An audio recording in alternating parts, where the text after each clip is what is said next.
red dot. Hello, mate. Hello, Bobbit. Welcome back, guys. This episode of Talking Tuesday. Sorry, an angel. I was gonna go down the rabbit hole of like maybe we could come up with a joke, and I'm like, no. We're gonna skip that part and go straight to the intro. Just go for it. It's Tuesday, Talkmen Tuesday.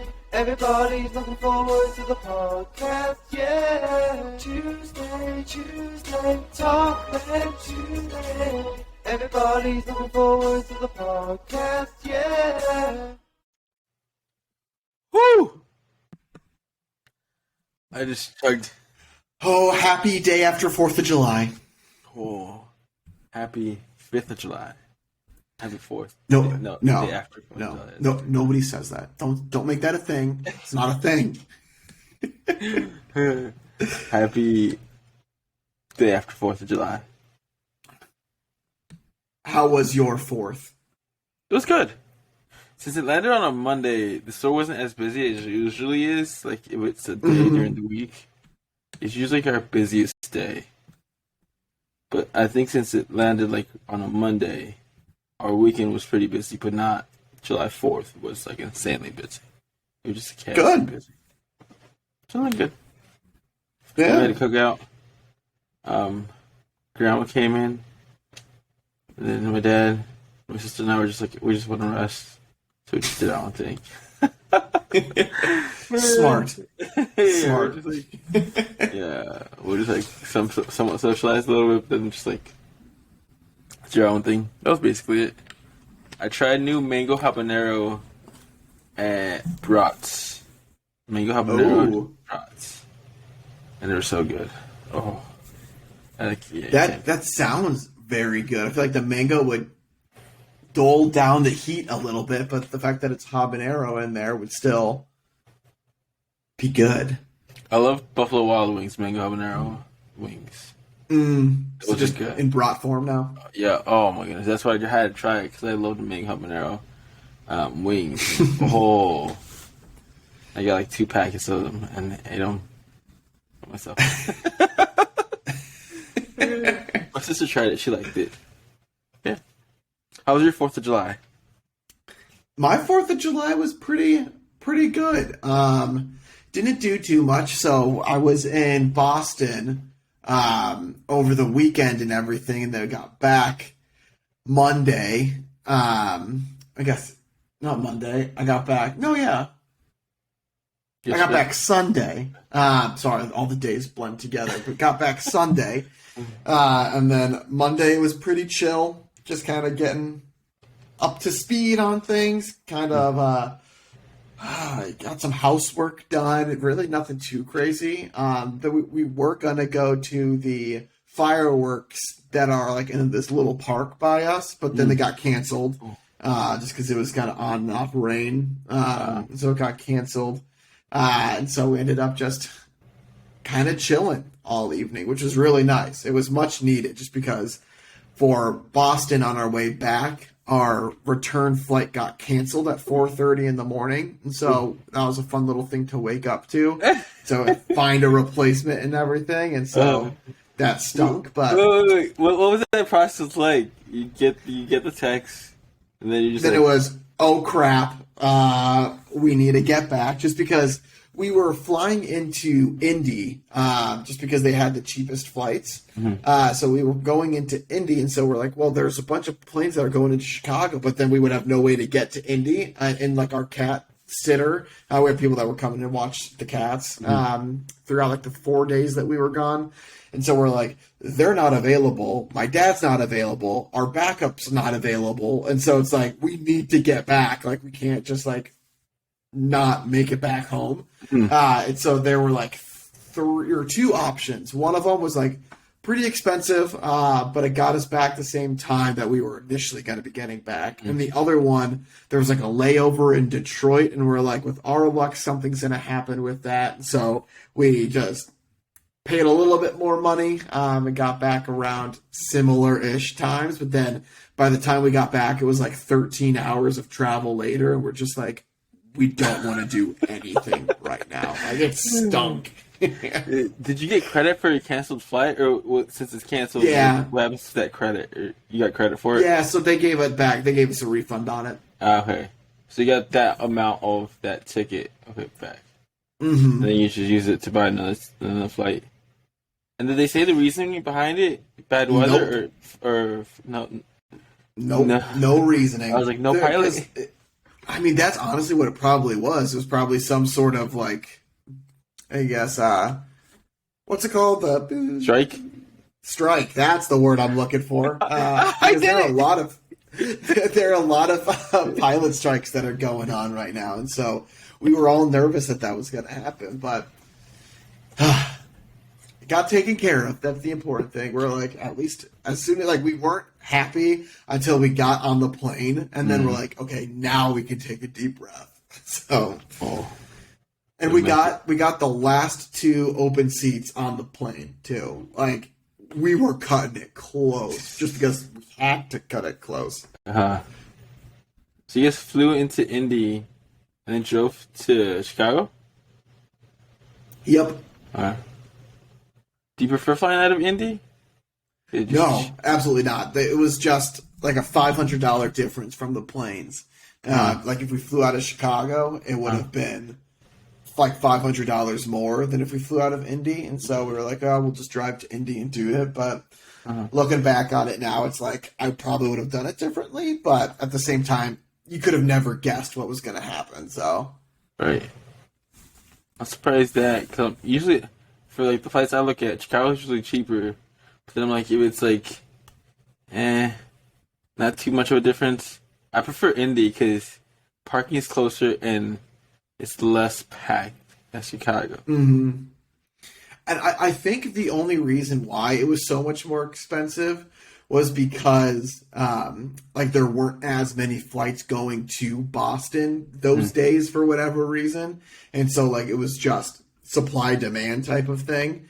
And so then we went with a smaller airline called Allegiant, which I've never flown Allegiant before. But they were cheap, and so we went with them. But that's also the risk that you take with smaller airlines sometimes too, is that you can get screwed. Oh well, though. Ooh, we have a small airport here. And I look at the flights from a small airport to Chicago, and the small airport would just take a flight to Chicago, and then that flight would go to the East Coast. And I'll save $200 if I could just go straight to Chicago driving. But then I didn't put it into the time factor wise, and I was cutting it close to traffic. I think I had an hour to 45 minutes left for the flight, and I'm like, Chicago wise, that's close. Yeah.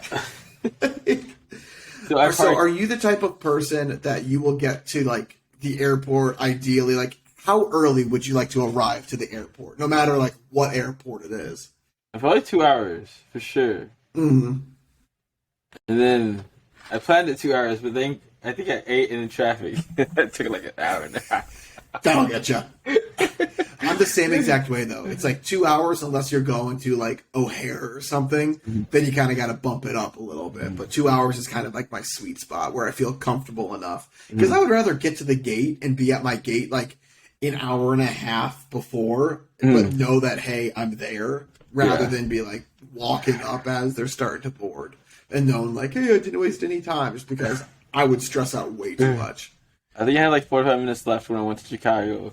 So when I arrived at the airport, so I had to choose local parking because I knew it was going to be, if I chose economy parking, that would have been a 45-minute wait for the bus and load. Yeah.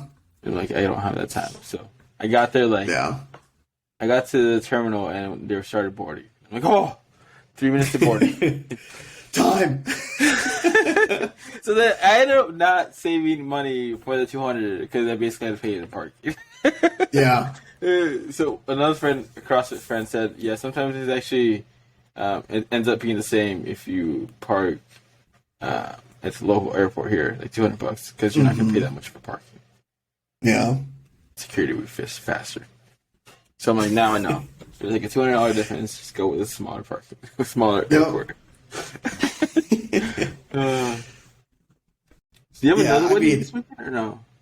Yeah, well, so I last weekend was Candace's cousin's wedding. And then this weekend, I'm a reader in my cousin's wedding. That's in Chicago. So back-to-back wedding weekends. Oh. I had to. So it's the first ever wedding that, like, on the invitation, it says it's formal attire. Usually it's like, I don't know, like business formal or like business casual type of thing where like you could get away with wearing like just a blazer and like, I don't know, like khakis or something.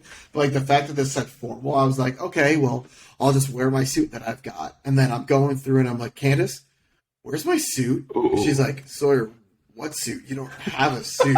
And they were like, no, I definitely have a suit. Like, I remember wearing it, and we got to thinking, and I'm just, like, remembering from my wedding, like, the suit that I wore to my wedding. Like, besides that, like, the oldest suit that I have is from, like, freshman year in high school. And, like, that's just, like, my interview suit, essentially, and it was just a typical black suit. And so I'm like, oh, crap, I don't have a suit, and it's Tuesday, and the wedding's on Saturday. And so I'm like, so I didn't have work today, thankfully. My company gave us today off as well for the 4th of July break. And so I went to Men's Warehouse, and I walked in there, and I was like, all right, so I need a suit. I go, with alterations and stuff, how long does it typically take? And they're like, well, if you're just doing the pants, it could take like a day or two. If you're doing the jacket as well, sometimes that can take up to a week. It kind of just depends on what needs to get done. I'm like, okay, well, like, we'll just see what you guys have in stock, and then we'll kind of just go at it from there and kind of see what that timeline might look like. And so she goes, well, what suit do you want? And I'm like, I kind of like either a blue suit or like a gray suit, one of those two. And she's like, well, we don't have too many grays, but we have a lot of blues. So like, let's look at blues first. And I'm like, perfect.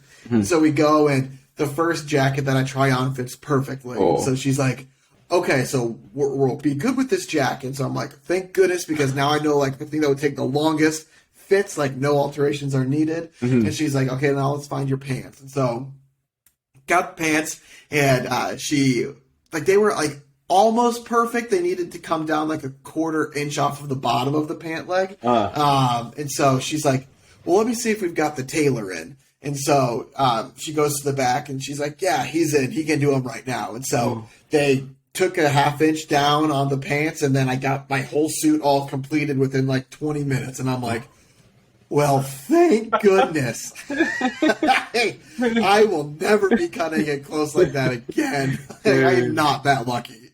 On a Sunday. And especially, like, if I can't have a suit for the one wedding that, like, I'm going to be reading up in front of everybody, like, that would be just my luck, too. But don't have to worry about that. Now you got a blue suit. Boom. Now, yeah, and so it was a little expensive, but I told Candace, I was like, you know, this is just going to be my, like, super nice suit. Whenever we have something formal that we need to go to, like, I'll have this suit. Like, I don't need another suit now. So.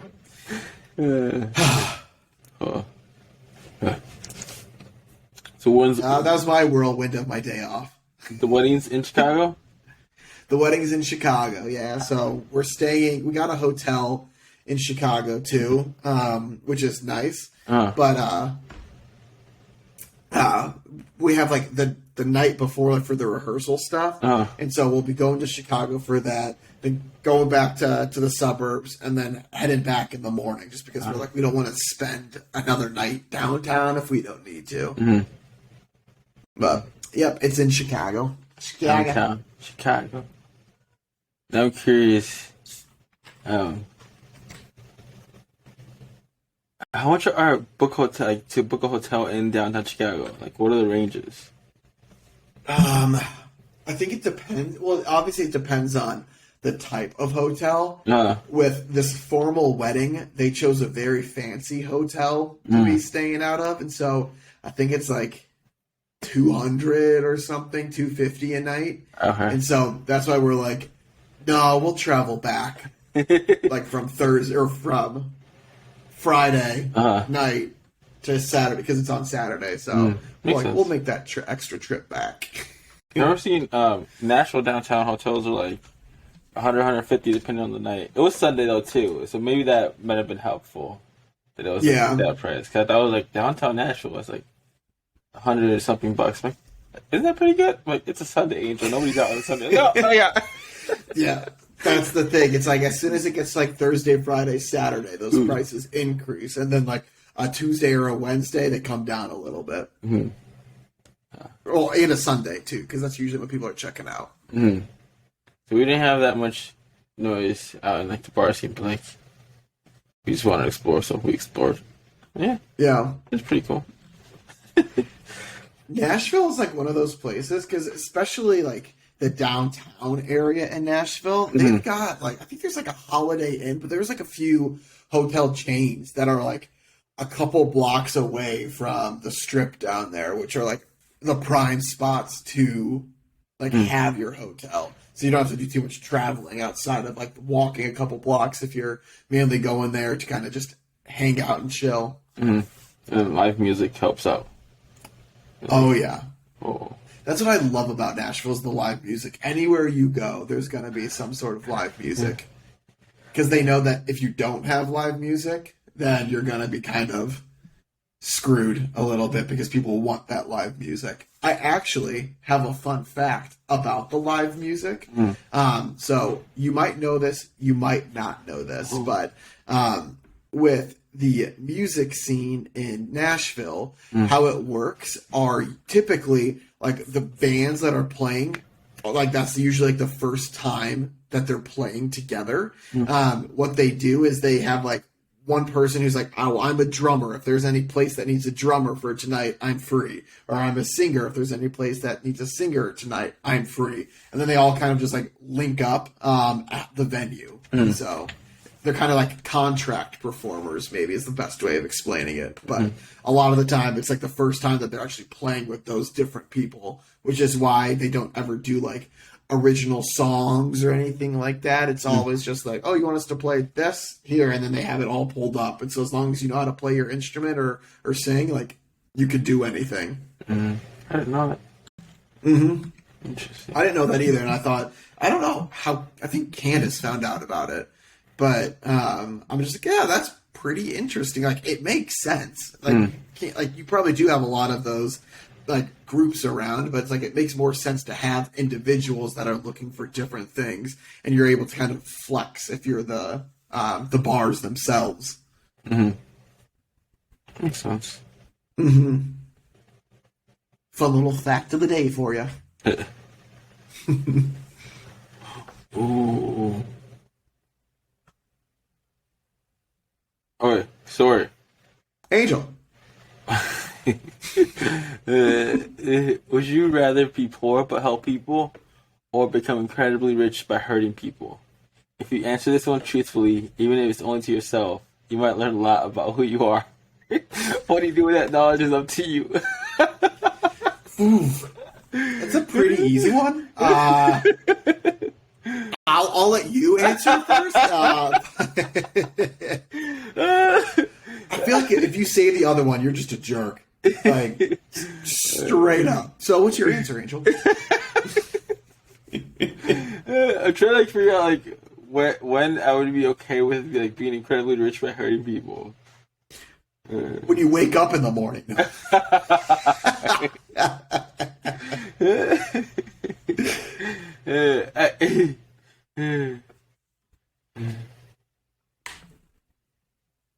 Yeah, I can't think of one, so I'm gonna go with the poor to help people. I mean, I feel like if you, like it says, if you answer it the other way, like it just says a lot about you, which I'm like, not necessarily a bad thing, but I feel like for that's a bad thing if you want to get rich by hurting people. So I'll just leave that there. I'm like wondering, like, would it be considered like also promoting unhealthy products or something be as hurting people or not? We'll take that as like everybody has their own choice of. So like if you get your money off of like cigarettes or something. Ooh, I guess let's go with that extreme. Let's go now. I was thinking like a soda or something. Like no. Oh. So that would be the range, right? Going from like cigarettes to, let's say, an unhealthy whatever product it would be. Let's say energy drinks. I mean,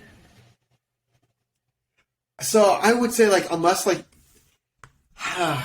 that's tough because maybe, like, a lot of the places I want to give them the benefit of the doubt. Like, you don't create a product necessarily to kill people. Like, you're just like, if you're a Coke, you're like, hey, I just want to create something that, I mean, they did put cocaine in it at the very beginning, apparently, so maybe Coke isn't the best example. But I would like to think that a lot of places don't just create things to do harm to people, but I know that's like in an ideal world, that's not true. But I would say if I made my money from, again, like a one-off soda company, I feel like I could live with myself a little bit more. It's like there's like different levels to it, but like if I made it from, again, like cigarettes or something, I feel like I wouldn't be able to kind of sweep that as much under the rug, though, because like the damage that does to people. Where it's like soda's not bad if you do it in moderation, but there's always going to be people on both sides of the spectrum there. Yeah, Charlie got some heat when she promoted like a coffee drink, saying like her audience is like very young, and for her to promote something that's really highly caffeinated would be like wrong for the kids. So I'm like, that's interesting. But like then again, it's like caffeine. Yeah, it's fairly accepted, and then for the younger kids, it's mostly like, no, you can't have that. yeah. And like I get it, I can see that, but it's like I think you're putting too much. I mean, it's a coffee drink. So what type of thing? Like if it was like she was doing like a vaping thing, then I would see that. But it's like it's caffeine. I know some sort of caffeine's bad for it because wasn't there an energy drink that a lot of people were using, and then now a lot of them are on like heart monitors? I don't know. Might not be pre-workout. Pre-workout drink. Let's see. Pulse. I think it might be Pulse. Pulse.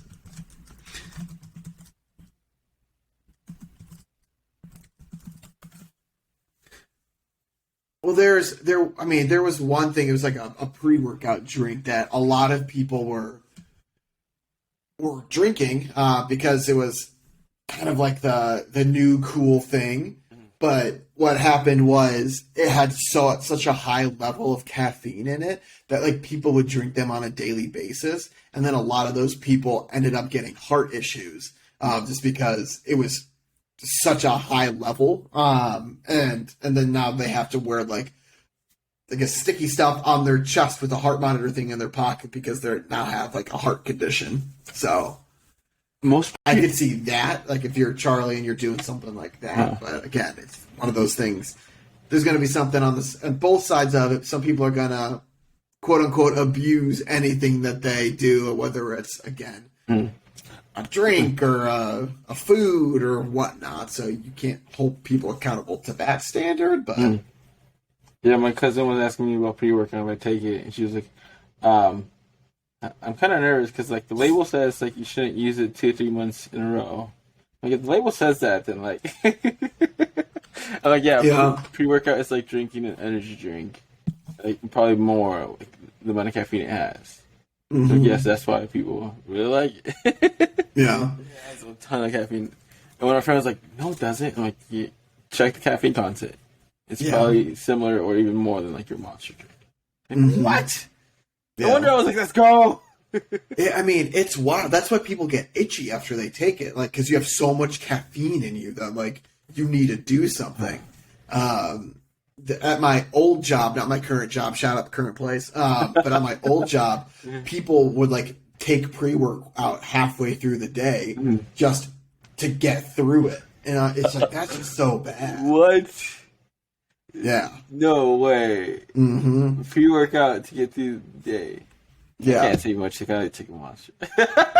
Yeah. I mean, it's just so bad. Like, but again, it's got that stigma as long as you use it in moderation. Like I've got pre-workout right next to me that I just have. Like, I only use a half scoop of this when I'm maybe going to the gym or something like that. But besides that, I don't touch it just because it's not the greatest thing for you. I had a buddy who in high school, he didn't like using pre-workout, but instead what he would do before working out is he would chug 2 Red Bulls. And I'm like, that is so bad for you. Like, yeah, sure. If we look at the caffeine contents, like, there's probably some similar, but like, if you're trying to tell me that you think it's healthier to chug 2 Red Bulls right now before you go work out than it is to do a scoop of pre-workout, like, we really need to sit down and compare both of these things because they're both not good for you, and it's silly to say one is healthier for you because in all reality, just suck it up and go there with the low energy that you have if you want something healthy.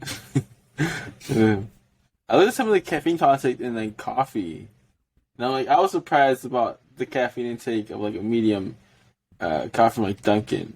It's pretty high up there too. I'm like, no wonder, like regular. Okay. Sorry, would you rather humans go to the moon again or go to Mars? Close or far? Where should we hit up next? Mars, moon, been there, done that. Same. I feel like it's kind of one of those things where now they're bringing civilians or quote unquote civilians, very wealthy people into space, and so I think that they're gonna start like building places, and so I think it's gonna be because like they have the moon is a free territory or whatever, like nobody can own the moon, but like Mars, nothing's on there yet, and so I think it's gonna be one of those things potentially where first one that gets to Mars and like lands a person there can claim it. And so I would say go to Mars just so you can have the dibs there. Nobody owns it that we know of. So what, Mars or the moon? Mars. So what if you're talking about aliens? Yeah.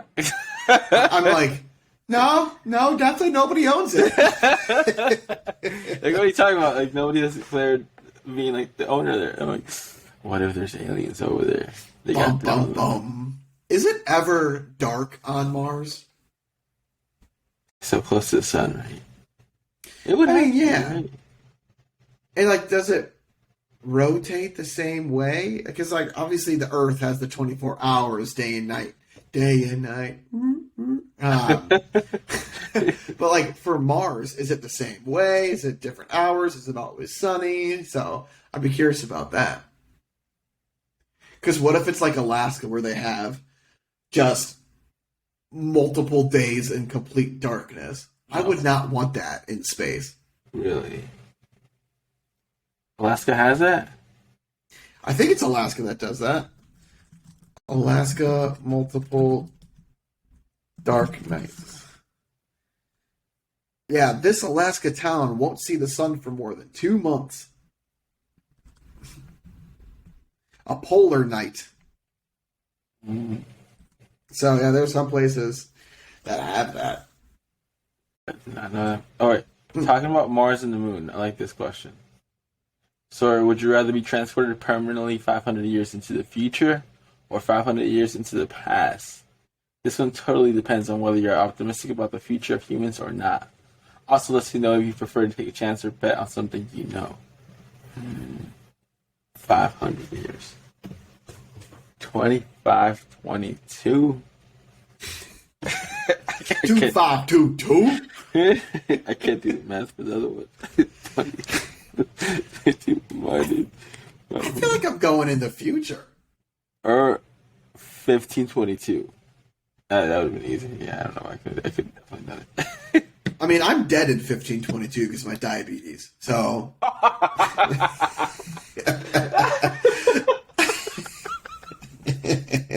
so sorry. Yeah, it's not your fault. I was born with it. Dang.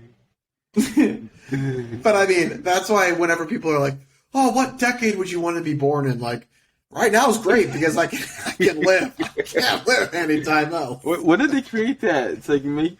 When did they create diabetes? No.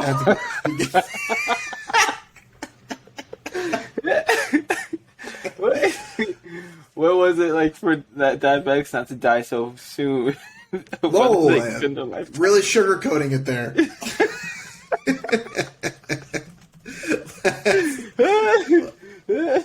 When were they able to extend your lifetime?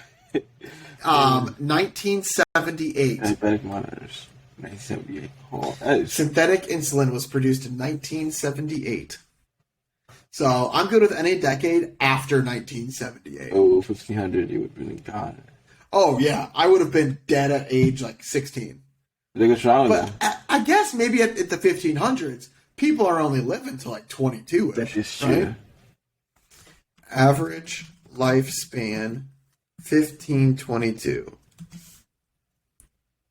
Oh, 43 years. 43. So I'm half of my life is gone. Oh. No, I was like bubonic plague. Bubonic plague. So that's 1400. Not the 1500s. So they were just bubonic plague was back then? 1400s. Oh, so we made it out of the bubonic plague. Yeah. Then like a lot of dead people. Wasn't that with the rats? I don't know. Was it the bubonic plague? Bubonic plague. Symptoms. 1347, 1351. What caused the bubonic plague? Oh, form of plague. Infected flea bites. Ugh. He's got the bubonic plague. Can you imagine he didn't get hit by a plague? And like people just how now unsocialized to anybody. Can you imagine getting hit by the bubonic plague? Not just any plague. The bubonic. I wonder, most disastrous plague in history. Oh, the bubonic plague. I'm like, NCIS names that plague a lot. And watching him trying to get through NCIS. It killed 10,000 people a day. The bubonic plague. Oh, this is like early bubonic plague. Uh-huh. This is from 541 to 549.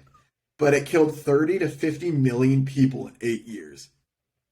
How many people has COVID killed? COVID deaths. Are we close to bubonic numbers?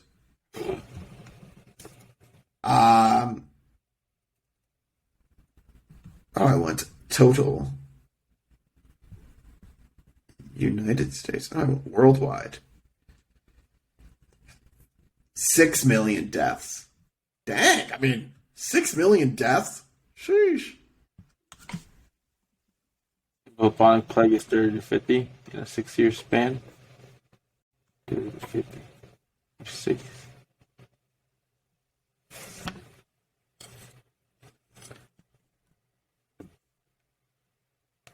Interesting. Oh, so you say future. Yeah, I'm going future. Maybe because I don't want the plague, and so I can live. Where are you going? You want to fight off the bubons? Bubonic plague. Like 1500s. The United States wouldn't even like been established by then. So most likely, yeah. Yeah, there would have been no capitalism. Nope. What? Yeah, I'm going to the future. Yeah, no capitalism. That's why. Who knows if the capitalism is still going to be a thing, though, too. Ooh. So if you're just basing your thing off of capitalism, you might be sorely sad. What are the Sorely options? sad. Like, what are the options? Yeah. There's got to be one part of the world that has to be capitalist, right? Maybe. I mean, let's look up current capitalist countries. Oh, I guess there are multiple capitalist countries. I was hoping it would be like a list of like 12. It just gives me the top 10, which shows that there are a lot more. Oh my gosh. Yeah, there's a lot. Capitalism is slowly winning around the world. Bush Center. Oh, wait. What are the There options? are 157 capitalist countries currently. Well, is it really? Oh, I put capitalism. I'm like, what's the other options? Capitalism. Dictatorships. So socialism and then communism. Yeah. Those are basically the three. Different types of governments currently. Capitalist, socialism, communism. Democracy, socialism, communism, monarchy, oligarchy, and autocracy.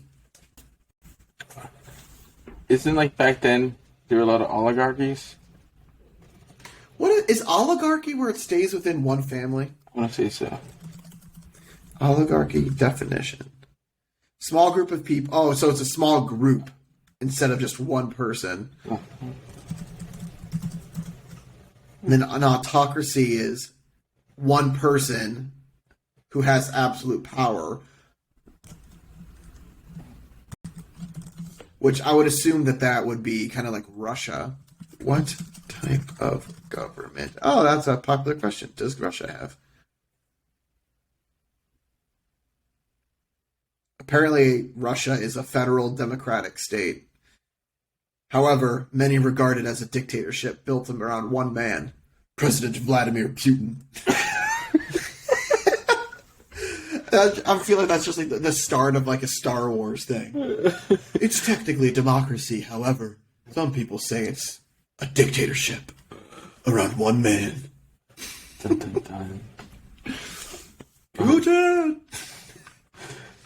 If you guys want to stay tuned, next week we'll be doing our Putin play for you all. It's just going to be an auto. I don't know where I'm going with this. I was going to say autobiography, but that's just not what that is whatsoever. Mm. Yeah, I'm just going to change it because I was trying to make a joke about a play that we were creating, and I'm just losing it right now. So. I'm trying to find a question to ask you. Doing, we've done that one. We've done that one. Ooh.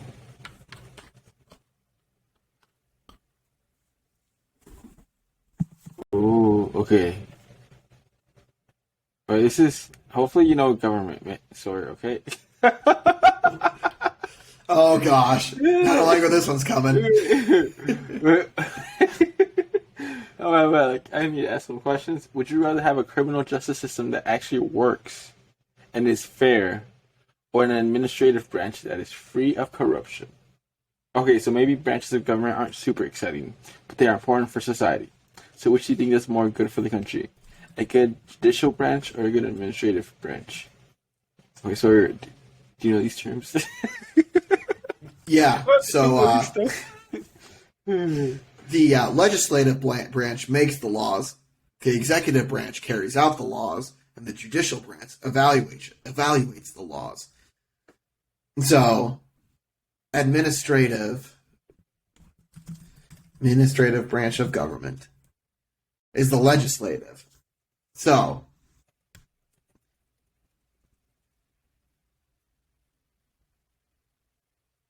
basically, so what was the question again then? So, Would you rather have a criminal justice system that actually works and is fair, or an administrative branch that is free from corruption?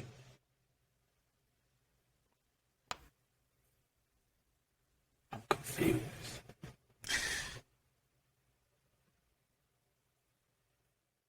oh, so the legislative, executive, and judicial are the administrative branches of the government. Okay. And so would you rather have, like, the police force that's not corrupt? I think that's basically what it's saying. Or, like, a legislative, executive, and judicial, people that are creating the laws and evaluating that are completely fair.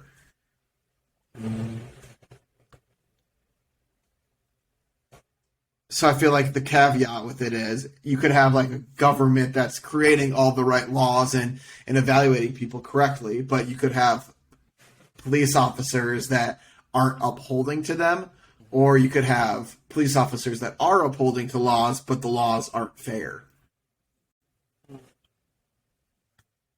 Wow, this is a deep one.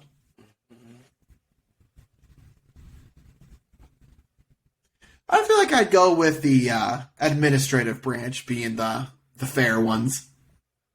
Again, it's all subjective, too, because what I might view as fair might not be what somebody else views as fair, but... I'm so confused. I mean, I'll be completely honest with you. I'm just giving an answer just to give an answer. I'll just go with the opposite. Criminal justice system that actually works and is fair. Basically, they're the ones who like, actually go with the rules, like they enforce it, and the administration makes it, right? Essentially, yeah. So yeah, the enforcers be fair. Let's see.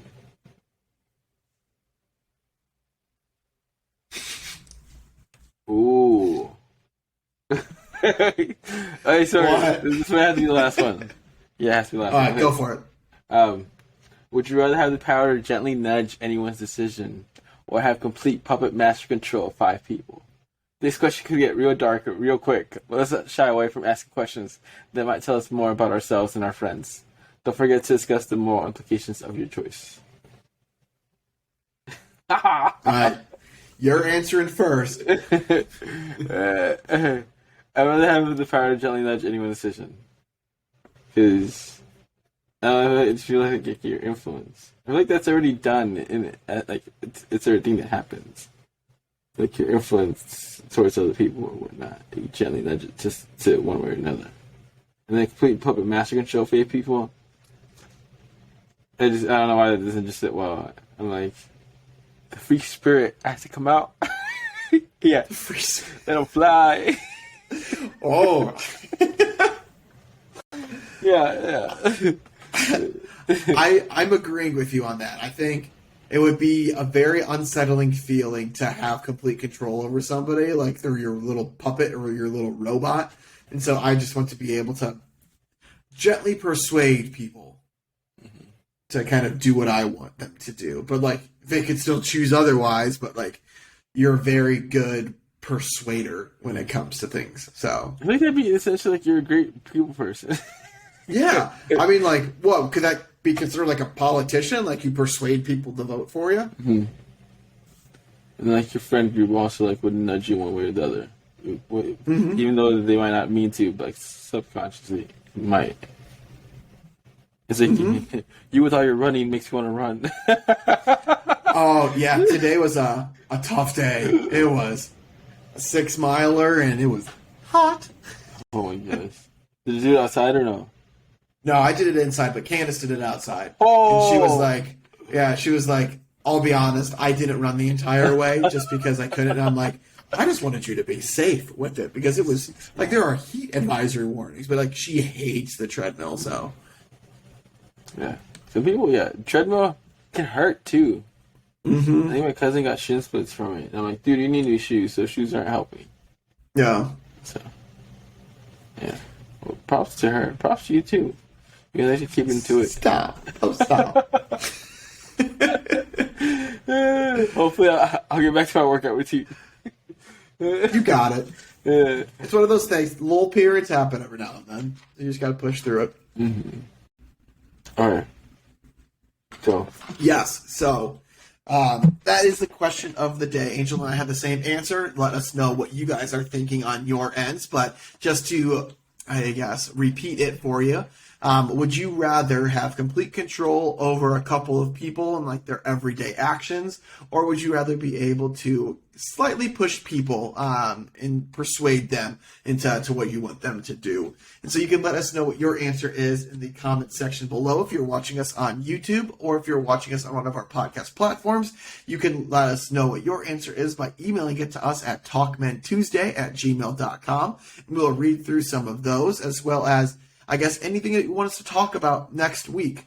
This week's episode, we slightly talked about 4th of July, which is actually brought to us by the U.S. government. And then they wanted us to talk about, too, just other branches of government. What else is out there just for you AP Gov aficionados. So thank you, Kamala Harris. We appreciated you writing us in.